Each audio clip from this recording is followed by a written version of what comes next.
Hello guys, magandang araw sa inyo. So nagbabalik ako dito sa Sports Hub ng Bermosa dito sa Imus Cavite. So for this video naman po, isa pang bike check episode. Yan, ito na yung bike check natin. Ito yung Rigid MTB ni Idol Roger Sitoy from Bacoor. Yan, isa na yan sa mga OG ng mga cyclist, no? So 14 years, sabi niyo 14 years na ako nagbabike, no? Pero dati tayong mga Dangray na boys eh. Na napalipat ng Bermosa kasi pumakit na sa pumakit na sa Dangray na no? Dangray na. Yan, so i-check na natin tong specifications ng kanyang Rigid MTB, no? Yan, so Kuya Roger, no, before tayo mag-start, tanong muna kayo at tanongin ko muna po kayo, no, regarding sa history ng Rigid MTB ninyo. Pagkalam ko kasi itong MTB nyo dati itong naka all stock na naka suspension fork, kasi meron din sa shop na ganito eh. Baka kailan nyo po binili?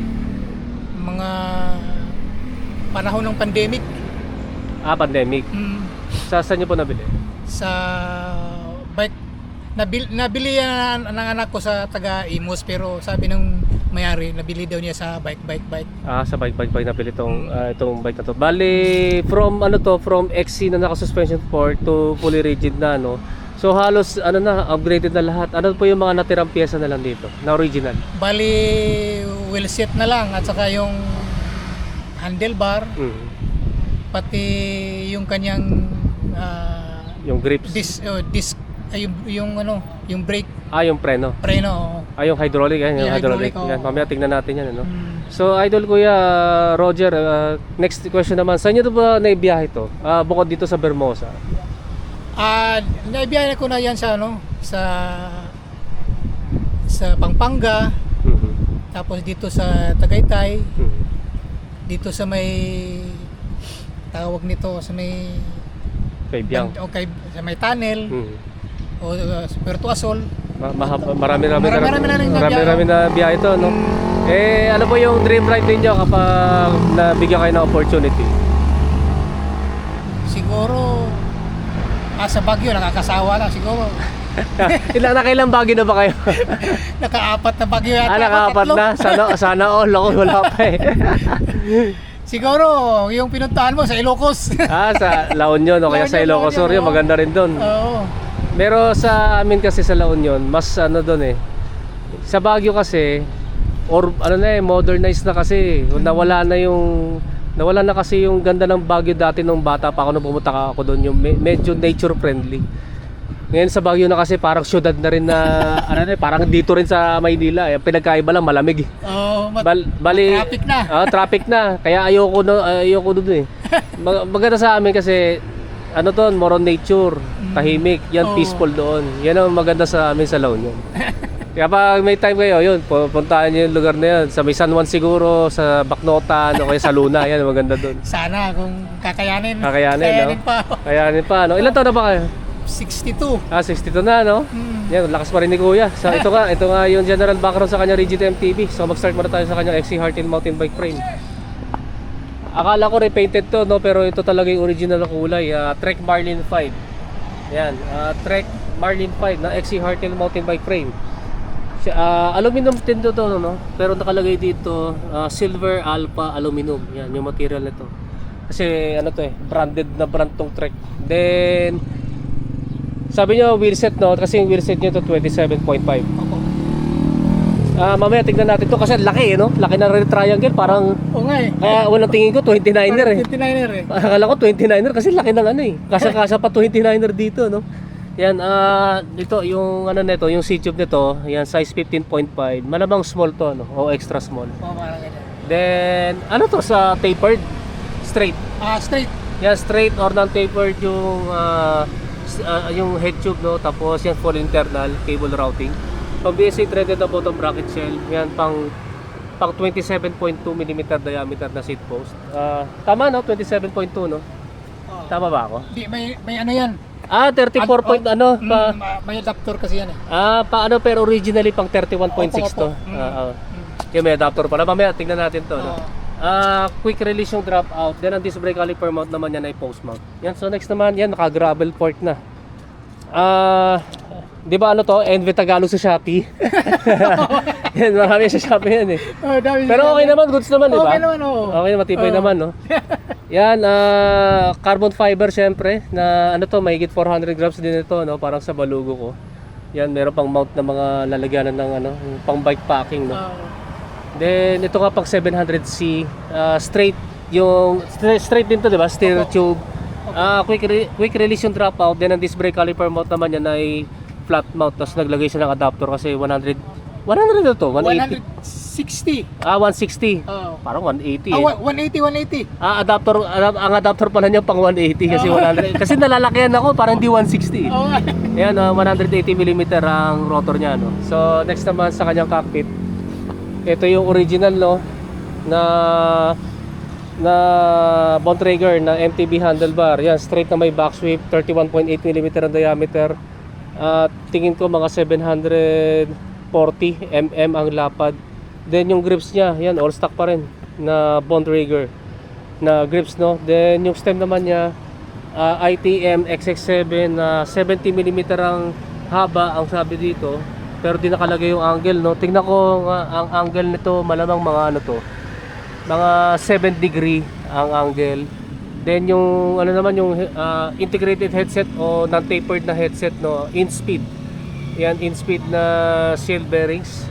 Sa seat clamp naman ni Kuya, yan, in speed na aluminum na Allen ball type. Yan, nakalagay dyan 34.9 mm ang diameter. Ito yung seat post niya na ano, no, Tosik sabi niya kanina. Tosik na carbon fiber na repainted, 400 mm ang haba, 27.2 mm ang taba. Kaya nagkasya dito yan dahil dun sa may adapter, no? Yan, setback na may dual ball clamping system. Sabi niyo Kuya, physic to, no, na original na nakapalan ako, akala ko dinagdagan lang yung foam eh. Kaya pala original pala to na physic, pero carbon railings, no? Carbon railings. Ano yung feedback niyo dito sa saddle niyo, sir? Maganda siya. Komportable, no? Komportable kahit long ride. Yan, ito yung feedback niya dito sa kanyang saddle, no? So proceed naman tayo sa kanyang drivetrain. Yan, pambansang drivetrain ulit ito na naka one by, no? So wala kayong makikita na front shifter, front derailleur at saka extra chain rings. Yung shifter niya Shimano Diore M50-100 11 speed. Then yung kanyang MTB crank, yan, Racework Aspire na direct mount, 170 mm ang crank arm. Then malamang Racework din yung bottom bracket po nito, no? Apo. Ano pa, yung chain ring naman ito na 40T, no? 40T na Wuzay na 1 by narrow wide na rounded na chain ring. Then yung kanyang MTB clip, MTB tuloy, road bike clipless pedals. Ito yung Shimano Ultegra R8000. Yan. Next naman sa chain naman ni Kuya, KMC X11 na 11 speed. Dito ako nagulat, no. 11 speed yung ano niya, 11 speed yung sprocket ni Kuya. Yung cog set niya.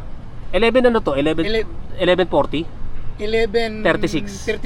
1136. Pero since na yun nga sabi ni Kuya, naka-stock pa rin yung kanyang wheel set. Ito pala ay threaded. Threaded po. Hindi cassette type, no? Hindi cassette type.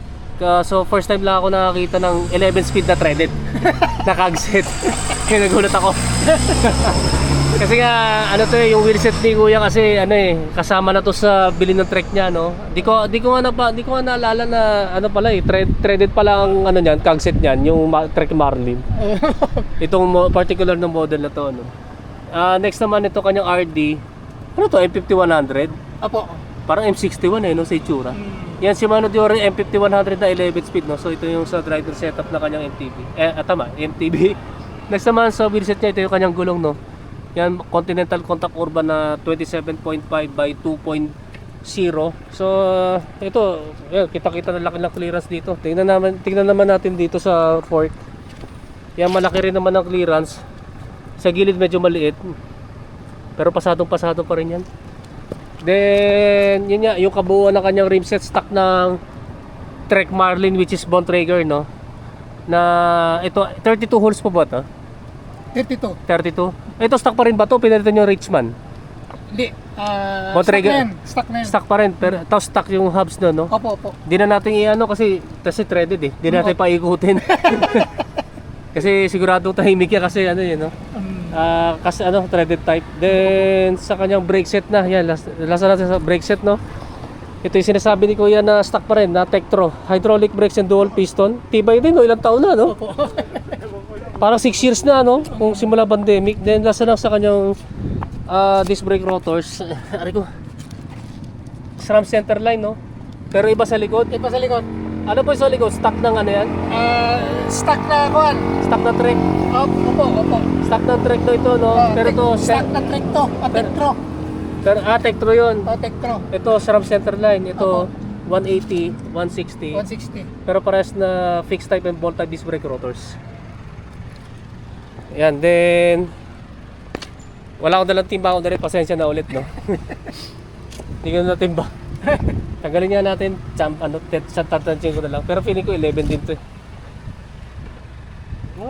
Yun nga, sa mga 11 din kasi dapat siguro 10 to, no? Dahil sa naka-carbon kasi yung kanyang rigid fork. Problema, yung wheel set mo yun, naka-threaded, mga old school kaya mabigat. Yan, mga around 11 kilograms din.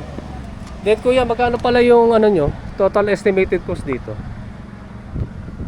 Di ko Hindi matandaan eh, no? Di matandaan. Pero binili nyo nito second hand, no? Binili ng anak ko yan ng 17,000. Mm. So marami na ako napalitan dyan. Yung kanyang, Marami nga. yung ano sa unahan. Mm. Tapos yung crank, pinalitan ko na rin yan. Bali, ano estimation nyo kung magkano na? Di ko Baka mga 30 na siguro to. Maaari. Mga 20 plus siguro, ano? Opo. Di rin, ano? So, di rin ako sigurado. Yan, so i-comment na lang niyo kung magkano yung total estimated cost na nagastos siya dito, no? Pero yung binili to, 17,000. 17,000 stock yun. Yung all stock, no? Stock ko. Yan. So ito nga yung pogi-pogi na Trek Marlin 5 Rigid MTB ni Idol Kuya Roger, no? So kung meron kayo tanong regarding dito sa kanya Rigid MTB na pogi-pogi, comment na lang niyo sa comment section down below. So Kuya, mag-shoutout na po kayo. Shout out sa mga kasama ko, Ray Bike Shop at saka yung mga Prolicat boys. Bike Pro Licat. Yung yung sila Kuya Danny dito. Sila. Prolicat boys yun. Ayun, so Kuya. Okay, Thank you sige, talaga. salamat. Salamat. Yan guys, maraming salamat sa inyo panonood din. Don't forget to subscribe sa aking YouTube channel. Pakiclick na lang yung notification button para matutuloy notify kayo. Guys, maraming salamat sa inyo and rise po sa inyo.